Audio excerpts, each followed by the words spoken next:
Klarifikasi Sape, caleg PKS disebut nyamar jadi nelayan dan nangis saat kampanye Anies Baswedan. Pria nelayan yang menangis curhat ke Anies Baswedan akhirnya buka suara mengaku calon legislatif. Seperti diketahui, Anies mengadakan kampanye di lapangan Lampue, Kecamatan Bucikiki Barat, Kota Parepare, Sulawesi Selatan, pada Selasa 6 Februari 2024.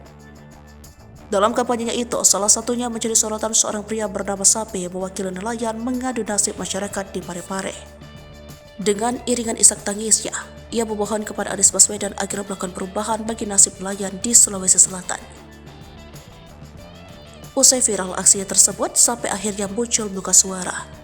Sape mengaku bahwa ia merupakan seorang nelayan yang maju menjadi caleg Partai Keadilan Sejahtera Sulawesi Selatan. Saya ingin klarifikasi bahwa apa yang terjadi kemarin itu saat menyampaikan aspirasi kepada calon presiden, ada yang menganggap itu settingan, silakan. Tapi pastinya kami memang ada nelayan yang tinggal di pesisir pantai Kota Parepare. Keseharian kami memang nelayan, jelas Sape, dikutip dari Instagram Kamis 8 Februari 2024. Sape bahkan mengaku pernah berencana memimpin aksi membawa perahu nelayan ke SPBU karena sulitnya nelayan saat itu mendapatkan bahan bakar. Apa yang saya sampaikan itu memang saya sampaikan langsung, dan kesempatan besar ini saya tidak bisa lewatkan kepada calon presiden, terangnya.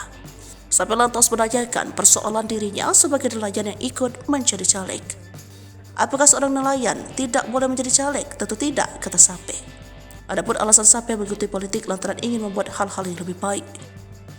Saya masuk jalur politik karena saya anggap bahwa jalur politik ini bisa berkembang, membuat hal-hal yang lebih baik, dan rekam jejak saya bisa dilihat jelasnya. Menurutnya, aspirasi saat kampanye itu dilakukan hanya sebagai penyambung lidah dari masyarakat tentang apa yang saat ini dialaminya. Sementara ada juga yang mempersoalkan penampilan Sape. Nah, itulah cara kami menyampaikan aspirasi, katanya. Ada juga yang mempermasalahkan kalung saya. Ini bukan kalung emas, ini besi putih. Cincin juga bukan emas. Sebagai budaya, apa yang salah dari diri saya, tambahnya.